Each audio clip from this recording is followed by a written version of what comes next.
In Season 1 of The Punisher, former Marine Frank Castle tracks down and eliminates the remaining members of the rival gangs whose brutal shootout resulted in the deaths of his wife and children. With his vengeance fulfilled and countless bodies left behind, Castle decides to leave behind the Punisher identity and attempt to move on with a quieter, more peaceful life. Presumed dead by the world, he takes on a new identity as a construction worker named Pete, though he continues to be haunted by memories and nightmares of his family. When one of his new co-workers, a young and inexperienced man named Donnie Chavez, becomes entangled with dangerous criminals, Castle is forced back into action, killing the gang members to save him. This incident attracts the attention of a hacker known as Micro, who begins secretly monitoring Castle. Castle eventually tracks Micro down and interrogates him for answers. Micro reveals that he is a former NSA analyst who obtained footage of Castle's Marine unit in Kandahar torturing and murdering an Afghan police officer named Ahmad Zubair. Horrified by what he witnessed, Micro passed the footage to Homeland Security agent Dina Madani, who had been working with Zubair to dismantle a heroin trafficking operation. Enraged by his actions, Micro's superiors attempted to silence him by sending assassins, but he managed to fake his death and has since been living in hiding to protect his family. Castle then explains that during his time in Kandahar, he and his close friend Billy Russo were recruited into a covert unit called Cerberus,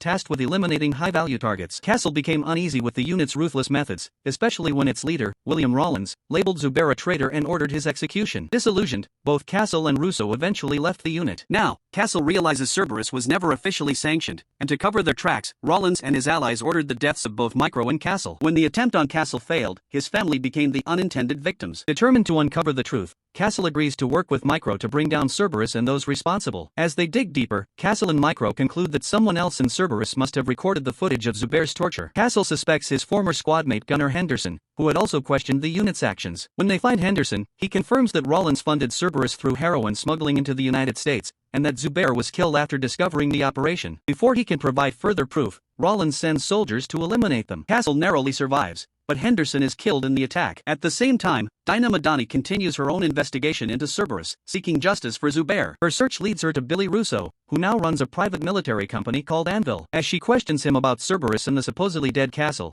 the two grow closer and eventually begin a romantic relationship. Castle later reunites with Russo and asks for his help in exposing Cerberus, but Russo refuses, encouraging him instead to move on and accept a new life through Anvil. Unbeknownst to Castle, Russo has secretly remained allied with Rawlins, using the partnership to fund his company. As Castle continues his mission, Russo and Rawlins begin plotting how to stop him. Meanwhile, Castle's former Marine friend Curtis Hoyle works as a counselor for veterans dealing with PTSD. He tries to help a troubled veteran named Lewis Wilson adjust to civilian life after bailing him out of jail. When Wilson attempts to join Anvil, Hoyle privately warns Russo about his unstable condition, leading Russo to reject him. This rejection pushes Wilson further into despair, and he begins building bombs and carrying out deadly attacks across the city as a statement against a system he feels abandoned by. As Castle and Hoyle attempt to stop him, Castle is captured on camera, revealing to the public that he is still alive and drawing attention to his actions and Micro's operation. With limited options, Micro reluctantly gives Madani all the evidence they have gathered against Rawlins. Meanwhile, Wilson takes journalist Karen Page hostage during an interview with a senator. Because of their past connection, Castle intervenes and saves her, but Wilson is killed in the resulting explosion. In the aftermath, Madani confronts Castle, urging him to trust her and stand down so she can handle things legally. However, Russo suddenly arrives and opens fire, declaring Castle too dangerous to live. Castle escapes, and Madani begins to suspect Russo's involvement in the conspiracy. As the truth closes in, Rawlins makes a deal with the CIA director to place all blame for Cerberus on Russo. Desperate to survive, Russo kidnaps Micro's family as leverage. In response, Castle, Micro, and Madani join forces to take down Cerberus once and for all. Castle records a full confession detailing the crimes he committed and witnessed while serving in the unit. He and Micro then offer themselves to Russo in exchange for the safe release of Micro's family. During the exchange, Madani leads a Homeland Security strike that results in a violent shootout with Anvil forces. Castle is ultimately captured by Russo, who escapes, while Micro is finally reunited with his family. Russo and Rawlins torture Castle in an attempt to access Micro's computers,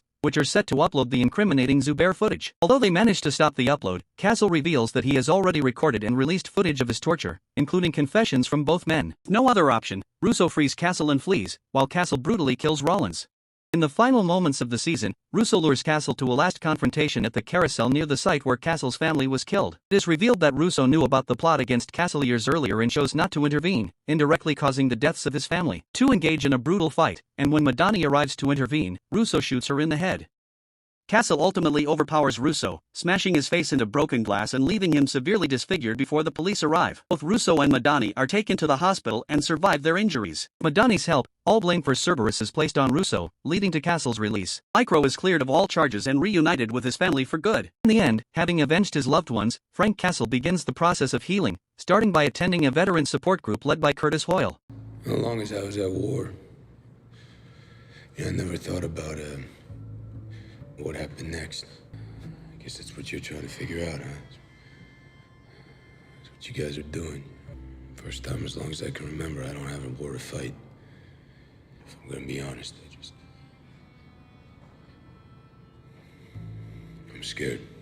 In Season 2 of The Punisher, a year has gone by and Frank Castle has been living quietly, staying off the grid and avoiding his violent past. That fragile piece is shattered when he encounters Amy Bendix, who is suddenly attacked by a group of armed men in a bar. Castle intervenes and saves her, and Amy reveals she possesses sensitive photos that powerful people want erased. A ruthless man named John Pilgrim is determined to make sure those images never surface. Forced back into action, Castle once again becomes the Punisher, taking on the role of Amy's protector. At the same time, Billy Russo remains hospitalized after his brutal clash with Castle, claiming he cannot remember anything beyond his time in the military. Anna Madani doubts his story, convinced he is faking memory loss to avoid accountability for his crimes. Eventually, Russo escapes from the hospital, pushing Madani to seek Castle's help in stopping him once and for all. Castle agrees, but only if Madani assists him in keeping Amy safe. As Castle spends more time protecting Amy, he starts to develop a fatherly connection with her. Eventually reveals his identity as the Punisher, while Amy confesses her involvement with a group of con artists hired by the Russian mafia. Job was to secretly photograph Senator David Schultz in a compromising situation with another man, intending to blackmail him. Schultz's parents, Anderson and Eliza, are incredibly influential and devout, and to prevent a scandal, they send John Pilgrim to eliminate every witness and destroy the evidence. Pilgrim, once a white supremacist, has reinvented himself as a deeply religious man devoted to his sick wife and their 2 sons. Schultz's family manipulates his desperation by offering to pay for his wife's treatment in exchange for his loyalty. In doing so,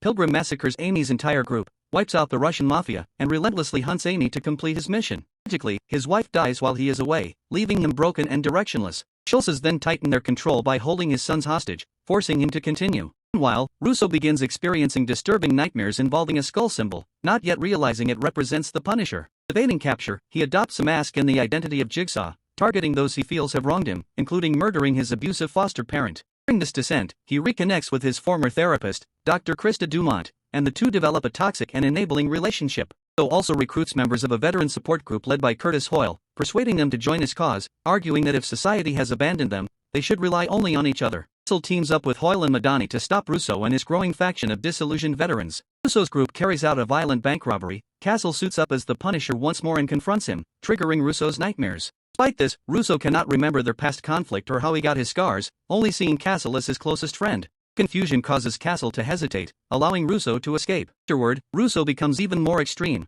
pushing his followers to rise against those they blame for their suffering. In his search for answers, he confronts Madani, who reveals that he was responsible for the murder of Castle's family. Determined to defeat the Punisher, Russo works with Dumont to exploit Castle's strongest weakness, his conscience.